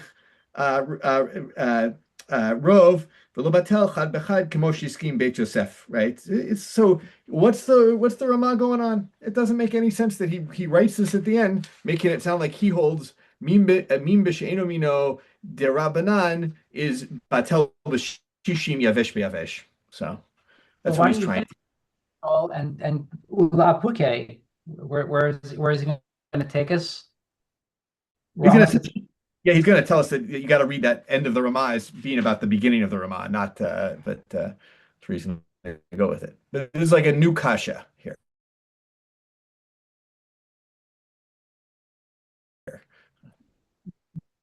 Would you take me on at this time to Oh, the me? to I the got end to of do this?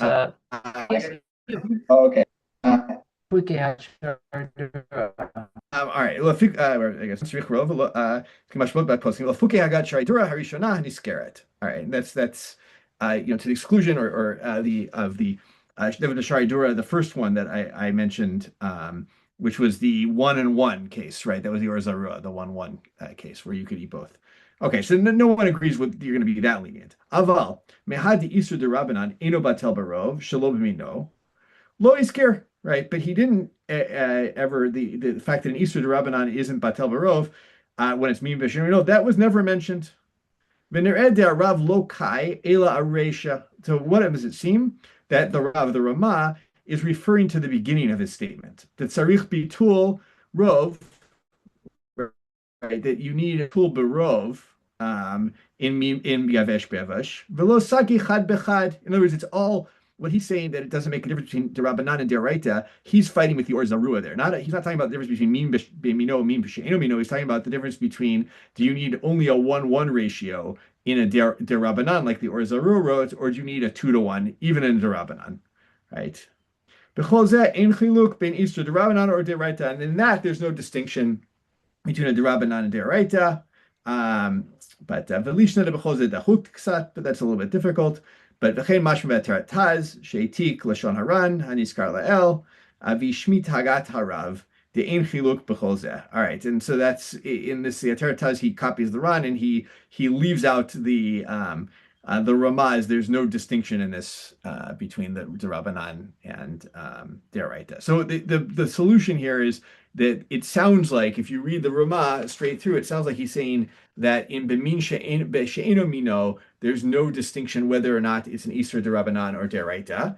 And that seems to go against everything that the Shach has just said. And he says, no, what the Ramah is actually saying, there's no distinction between Deraita and Derabanan in a case in the case of in any case really potentially of batel chad betray, as opposed to this Shari Dura who quotes the Or Zarua. It says that maybe for the Rabbanan we can be so lenient to say chad bechad is mutar. So that's really what he's saying.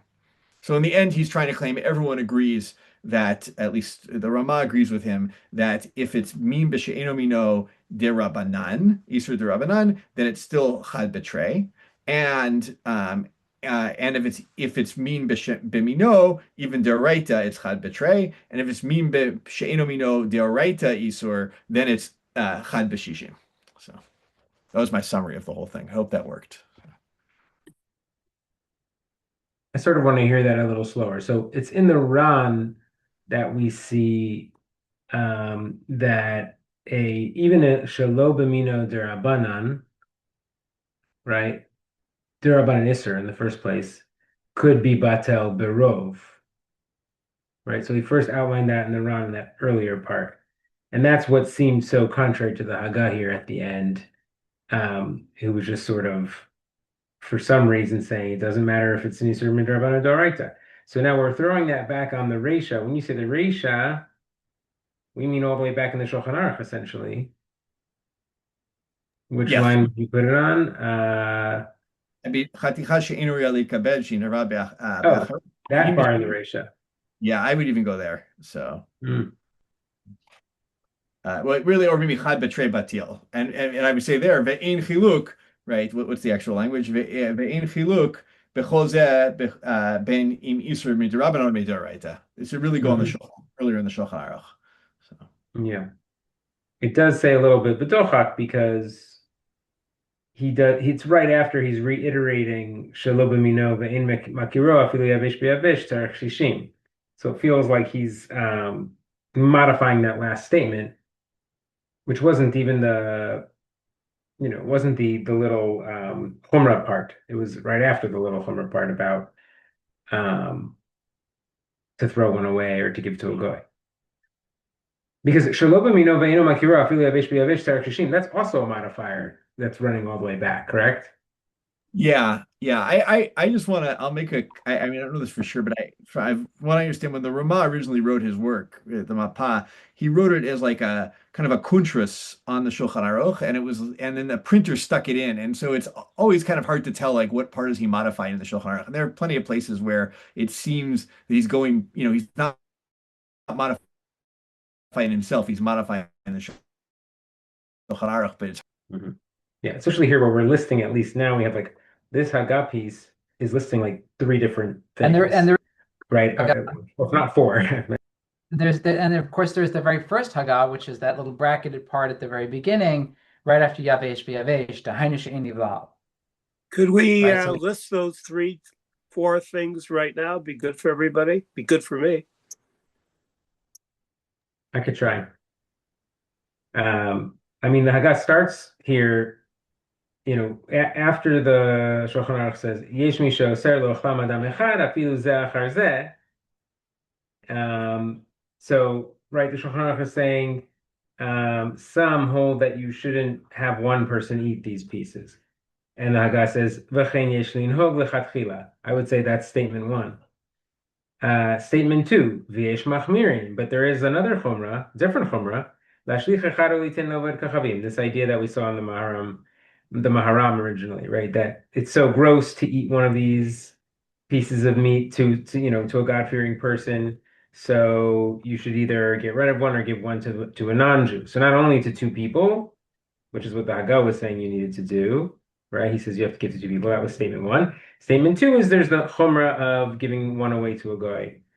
And that's just the chumrah b'alma. Now we get to statement 3.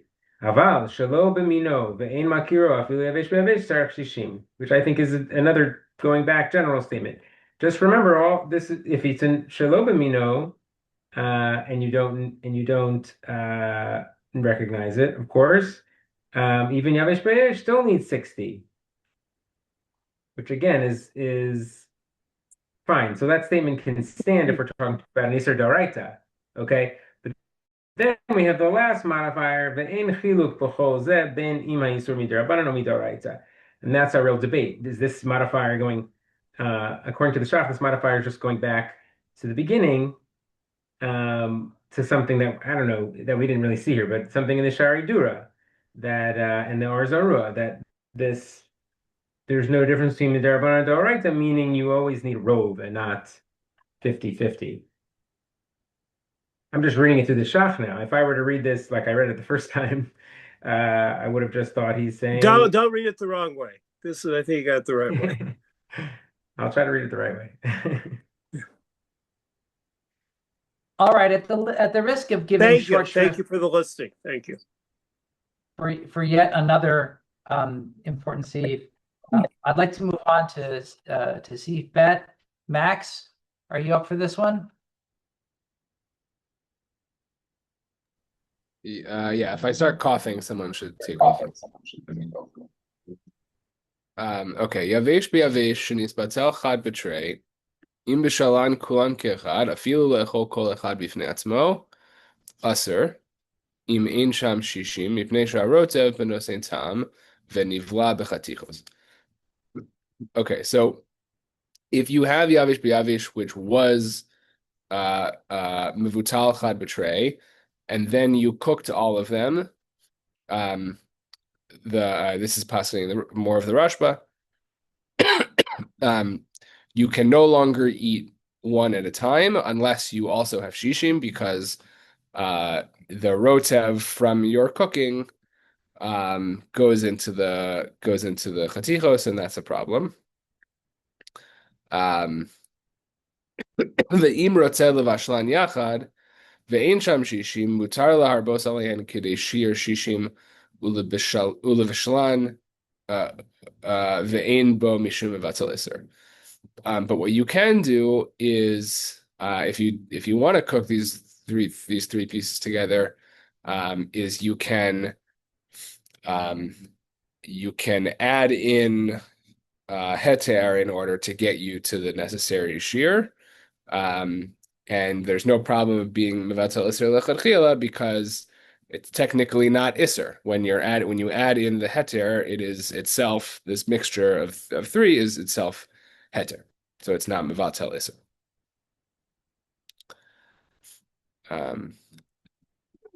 Any? Is it not surprising that it's not Mavatal Isur? You know, is it happening during cooking, before cooking, after cooking? When is this happening? Like if I'm busy boiling up my chicken soup, right? And I realize that there's not enough soup to go against the possibly treif piece of meat that might have fallen, that treif, you know, instead of but that's chicken, I have rubber chicken, and that rubber chicken piece falls in. And now I have to have more, I have more soup. How is, you know, is it, if it's still cold and the tom hasn't transferred yet, or is it, you know, even as it's cooking and you're stirring it like we've seen before? When is this happening? My understanding was that this is happening before you do any cooking, because it says, first of all, it says im rotzeh. So it seems like this is something that's going on before anything happens. And then it says laharbos ulevashlan. So it seems like you're doing the marbe heter before you do any cooking, which just, right, you're technically just adding heter to mixture that itself is already permitted. Because it's still cold, it's not transferring tom. And now you've got just the pieces of meat and the chicken soup. And then if you add some more water to it, add some vegetables, add some more stuff to it, now you've got shishim possibly, and you're okay with this. And surprisingly still, you can still eat this quote unquote treif piece of chicken, right? But the Mechaber giveth and the Ramah taketh away. So Max, do you want to do the Ramah, or are you coughing? I can v'yesh omrim di'im noda ta'aroves kodem shenisba shlu biyachad hakol sharei de'ein chozrin v'ne'esrin me'achar shenisba tel biyavish.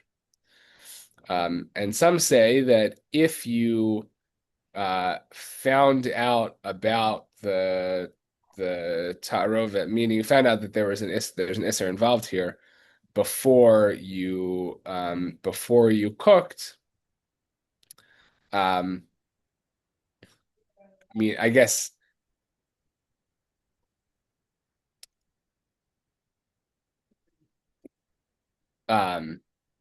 He's adding the other case of after you cook now. right. As long as you knew about it before you cooked. After I cooked, I could also add the water according to that Yeshua ring. Right, because if you didn't know, then the bittul didn't happen. I guess that's what we're saying. Yeah, so he's not really taking away. He's adding another. Well, he's not adding it, but he's almost adding the other. He's saying the Yeshua ring, maybe not. He wouldn't poskin that way, but he's adding another little case after the cooking that I could still, you know, Mavato Isser, not really. Right. As long as the idea was at the right time. The idea was before it was cooked. Right, because that's what triggers the bittul.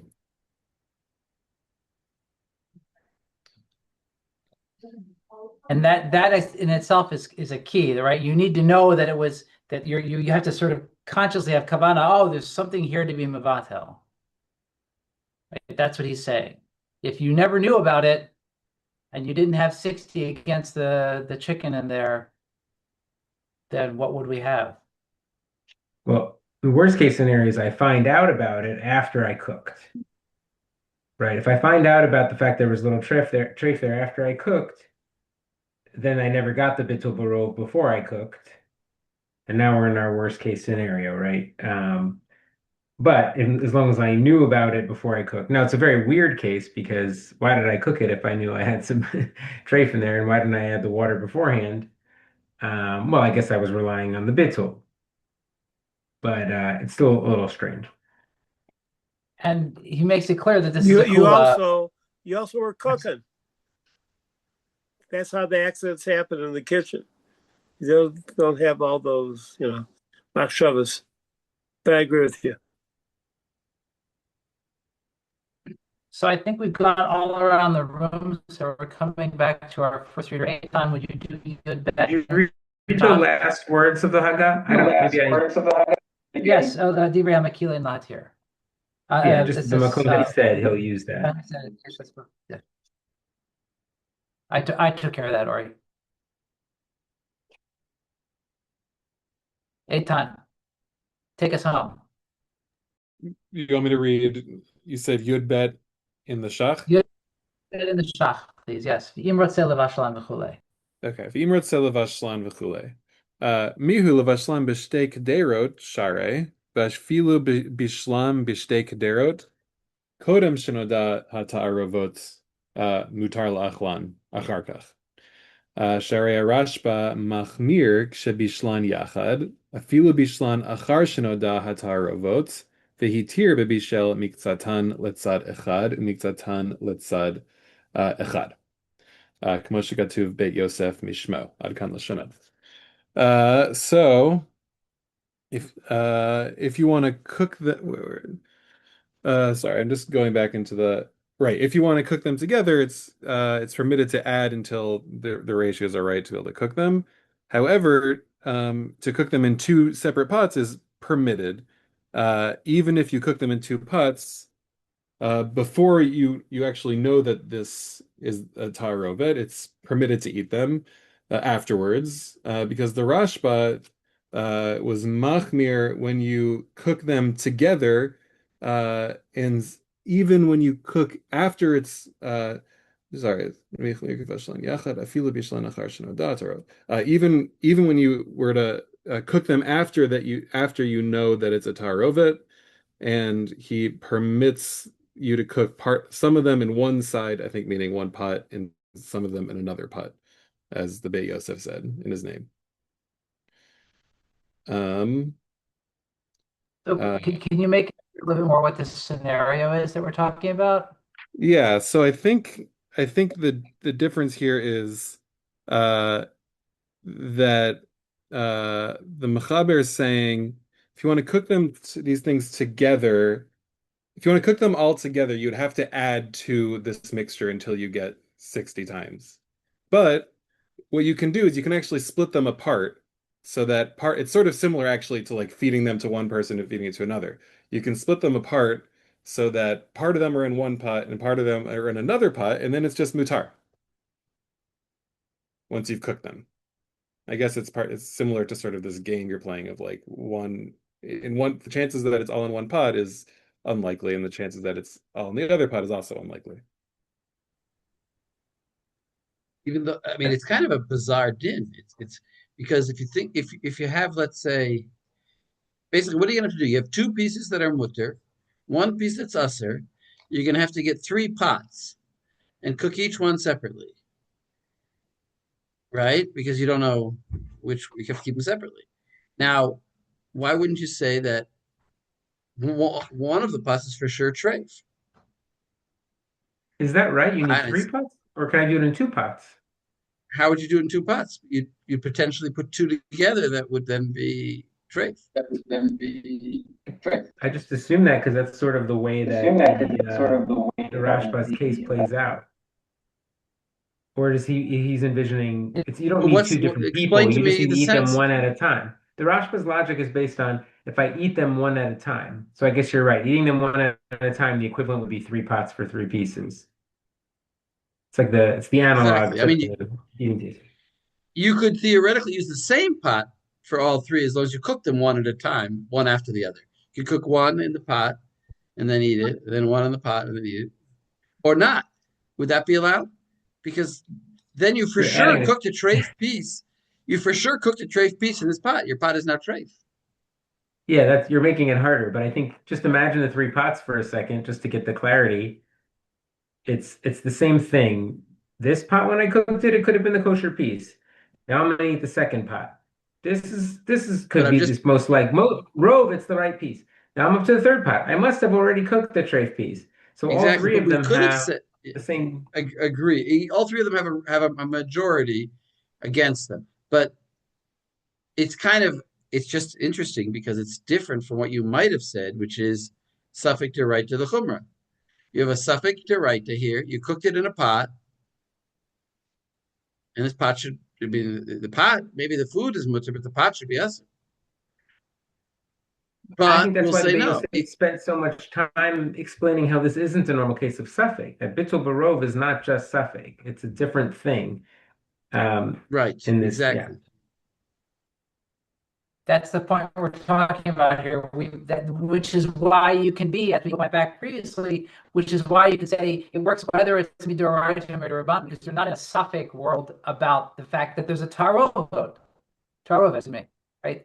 The suffix is which piece it is, but it's not the suffix isn't, which is why it's also important that you know that something's going on, so you can sort of be consciously mevatel No, this. but well, here it's even if you don't know. Right here, it's even if you don't know. We should go on in the shop because I think he's about to address it before-ish, but also he does say shtei kederot, so I still have the question Rav Nachum raised about is it two or three pots?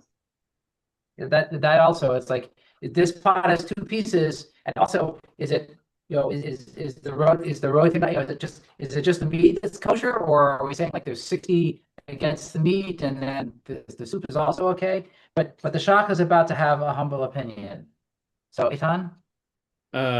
לפי עניות דעתי נראה, דהה דמתיר הרשב"א בבישלן בשתי קדרות, היינו משום דכיוון דנודע ונתבטל מן התורה וגם מדרבנן ברוב. אלא דלבשלן יחד אסור, משום שחזר האיסור ונתערב עם ההתר. והרי הוא כשאר איסורים ונבללים כדכתב הרשב"א להדיא. ואסור אז מדרבנן. Okay, I'll stop there, I guess. And it seems to me, in my humble opinion, that when the Rashba, or that which the Rashba says is mutar, is when you cook in two. When he says it's mutar to cook in two kederot, it's because you already know that you already knew about the mixture, and therefore it was bitul both midirabanan midoraita berov. However, to cook them together, it's asur, because even though it was already bateled, you're cooking them together, and the isur comes back and then mixes all together with the heter. And it's like all the other isurim that are mixed together, as the Rashba wrote explicitly. And it's asur midirabanan, and it's then also asur midirabanan. The hilkach. כל שנתבשל בשתי קדרות, דלא חזר להיות כשאר איסורים הנבללים, ובשעה שאוכל כל קדרה וקדרה שנתבשל בה, אני אומר שהאיסור בקדרה אחרת מותר, ואפילו תמה דמידי סבקה לא נפקא, מכל מקום הווה ליה סבקה דרבנן, לכולה. ואפשר אפילו סבקה דרבנן, לקה. אפשר דלא גזר רבנן מין במינו בשישים, אלא בלח mamash. Okay, I'll stop there. Where did I finish?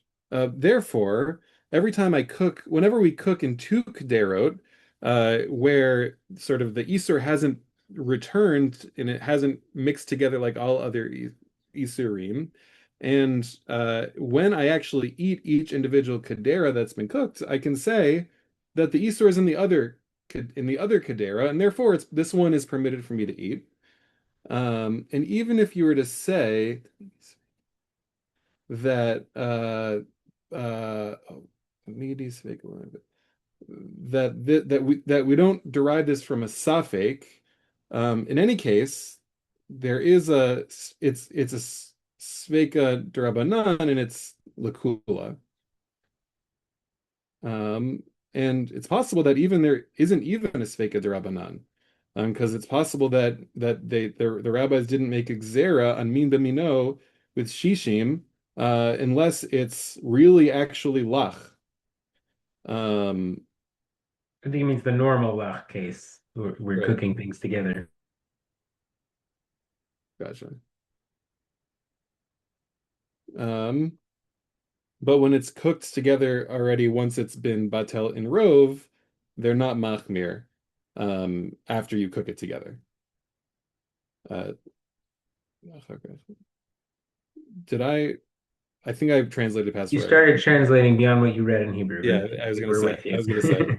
Where did I finish reading? Aval kishnit batel kvar berov lo ichmiru. Aval kshenit batel, thank you. Aval kshenit batel kvar berov lo hichmiru achar kach ve'okma adeoraita kosh what's shin yud lamed? I got that. Kol sheyesh lomar sha'ani omer v'chulei. Aval kshelo nodat harovet da'az lo nitbatel ha'isur klal v'asur min haTorah ela da'ata b'sha'ata bishul notah harovet im ken al kol kedera yesh lomar shema ha'isur bazo havale sveka deoraita l'chumra v'asur asur l'kulei alma. I think you got to read that sentence again. I think he's deciding against it, right? Deciding against the way it was first phrased. Ela da'ata b'shata bishul nodat harovet. Where is it? Sorry, I'm just finding that. Oh, Ella de ata b'shata bishul nodat harovet. Im ken kol kedera yesh lomar shema isur bezo havale sveka deoraita v'lechumra v'asur l'kulei alma v'dino kedela kaman Sveka. sveka, or is it sof seif kuf yud aleph? You're right. So safe. That makes more sense. D'shtei kederot shel adam echad meets tarfin levatel b'shishim ayin sham. Where should I translate from? Start back with Aval Kashalono Dahat Harovot, because there are two cases here he's talking about. The knowledge, the knowledge when you what did the cook know and when did she know it? When you didn't know that there was this mixture together, then it hasn't been canceled out at all, and it's asur from the Torah. However, now when you're cooking it, you know that the mixture has happened. Meaning, I guess it's like you started cooking it already, and then you figure out that there's a mixture. If that's the case, then it's actually possible to say for each kedera that the isur is possibly in that, and it's a safek deoraita, and therefore you go to chumrah, and it's always going to be asur, according to everyone. And it's sort of right. It follows the same principle as below in Kuf Yud Aleph, that when you have steak two pots for one person, they both add both of the contents together to get to shishin. So the two pot trick doesn't work if the da is too late. The two pot trick is only when we establish the bittul before cooking. Right? That's how the two pot trick works. But if you're going to find out after cooking that you had treif in one of them, you can't go back to that, that bittul barov. It's just the suffix doraita, and that's the chumrah. You need the early dot to make it work. But Rav Nachum, it seems to me this is in two pots. It still works.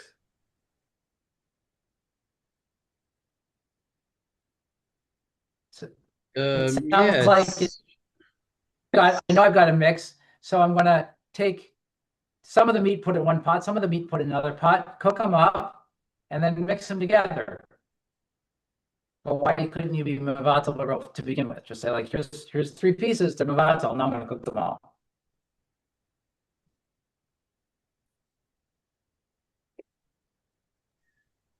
I mean, I guess the idea is that if you have 2 pots, you cook 2 in one and you cook 1 in the other, then each pot you can say it's in the other one.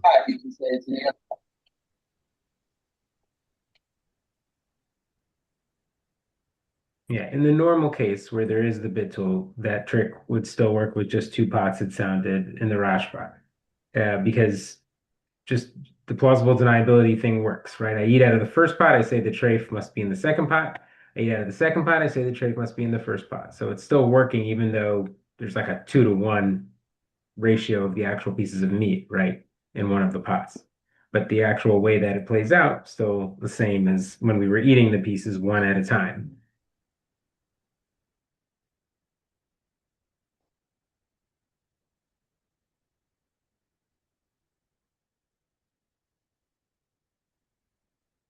Josie, you want to wrap us up or say something in closing? I think we actually managed to do good by the second seed.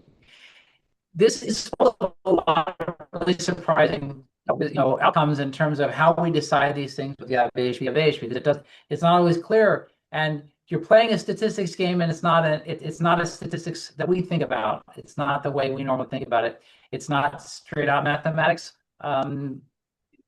Because it's sometimes 60, sometimes just is it just a number of pieces? And so there's just an awful lot of these things to sort of keep in mind. And there's a lot of counterintuitive results that fall from this, even though it starts from the simple follow after the majority. So, all right, everybody, thank you very much. Shabbat shalom. Thank you very much. Thank you very much. Thank Next you. week, Thank you. next week I'll send out sources for next week. Thank you. Good job, everybody. All right. Thank you. Shabbat shalom.